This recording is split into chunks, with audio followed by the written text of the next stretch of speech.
भगवान श्री कृष्ण ने क्यों मांगा मोरध्वज के बेटे का ताजा मांस, आइए जानते हैं। ये बात उस समय की है जब महाभारत युद्ध में जीतने के बाद पांडव अश्वमेध यज्ञ करा रहे थे।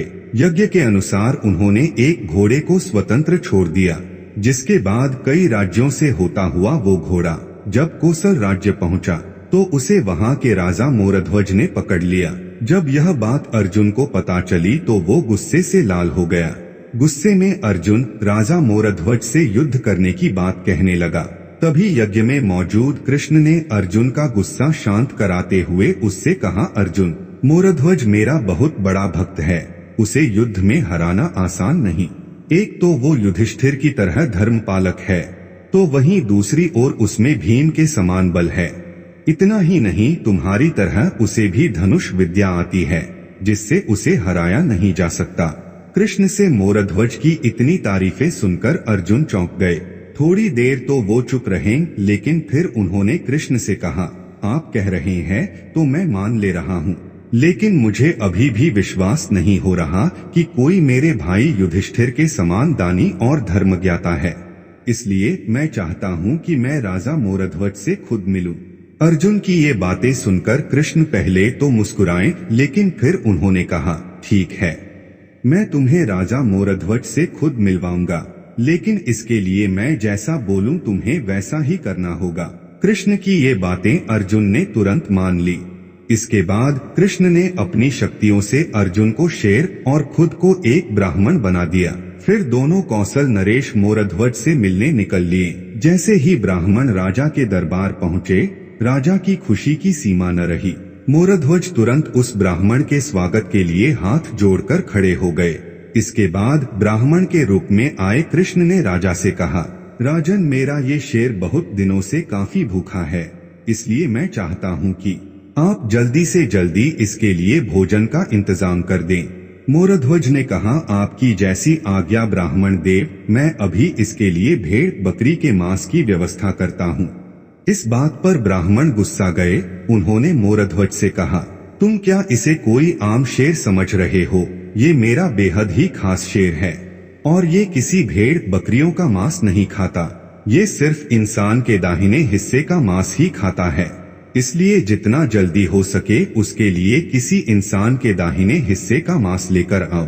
ब्राह्मण की ये बातें सुनकर राजा हैरान परेशान हो गए और सोच में डूब गए। कुछ समय बाद उन्होंने ब्राह्मण से कहा, ब्राह्मण देव, आपके शेर के लिए मैं अपने शरीर के दाहिने हिस्से का भाग देने के लिए तैयार हूँ। मैं मांस काट कर देता जाऊंगा और आपका शेर खाता जाएगा। कृष्ण को तो यहाँ मोरध्वज की परीक्षा लेनी थी, इसलिए उन्होंने चतुराई दिखाते हुए कहा, राजन, मेरे शेर को आपका नहीं बल्कि आपके बेटे का मांस चाहिए। दरअसल मेरे शेर को मुलायम मांस चाहिए, जिसे वो आसानी से खा सकें। ब्राह्मण की ये बात सुनकर राजा रानी के पैरों तले जमीन खिसक गई। अपनी ममता से मजबूर रानी बिलख बिलख कर रोने लगी, लेकिन तभी वहां उनका बेटा राजकुमार ताम्रध्वज आया और उसने कहा, पिताजी, आप परेशान न हो। अगर इस शेर की भूख मेरे मांस से मिट जाएगी तो ये मेरे लिए सौभाग्य की बात है। लेकिन तभी ब्राह्मण ने राजा से दो शर्तें और रख दी। पहली ये कि बालक के आंखों में आंसू नहीं आने चाहिए, और दूसरी ये कि राजा रानी दोनों मिलकर आरी से अपने पुत्र का मांस काट कर देंगे। मोरध्वज और उनकी पत्नी पर तो मानो जैसे दुख के बादल ही फट गए हों, लेकिन अपने मन को मजबूत करके दोनों इस बात के लिए राजी हो गए। उसके बाद राजा ने अपने सेवकों को तुरंत आरी लाने का आदेश दिया। आरी आते ही राजा और रानी ने अपने पुत्र ताम्रध्वज को आरी से बीचों बीच से काटना शुरू कर दिया।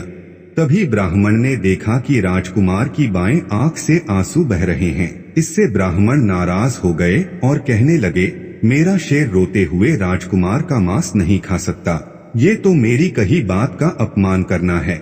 ये सुनकर ताम्रध्वज ने कहा, हे ब्राह्मण देव, मैं नहीं रो रहा हूँ, बल्कि ये तो मेरा बायां अंग रो रहा है। वो कितना बड़ा अभागा है जो आपके काम नहीं आ सका। राजकुमार की ये बातें सुनकर श्री कृष्ण और अर्जुन अपने असली रूप में आ गए। इसके बाद कृष्ण ने तुरंत राजकुमार के अंगों को पहले की तरह बिल्कुल स्वस्थ कर दिया। इतना ही नहीं, उन्होंने राजा रानी को भी अपना ढेर सारा आशीर्वाद दिया, जिसके बाद राजा ने अर्जुन का अश्वमेघ यज्ञ का घोड़ा उन्हें वापस लौटा दिया। आपको बता दे, राजा मोरध्वज कोसल राज्य के नरेश थे, जिसकी राजधानी आरंग थी।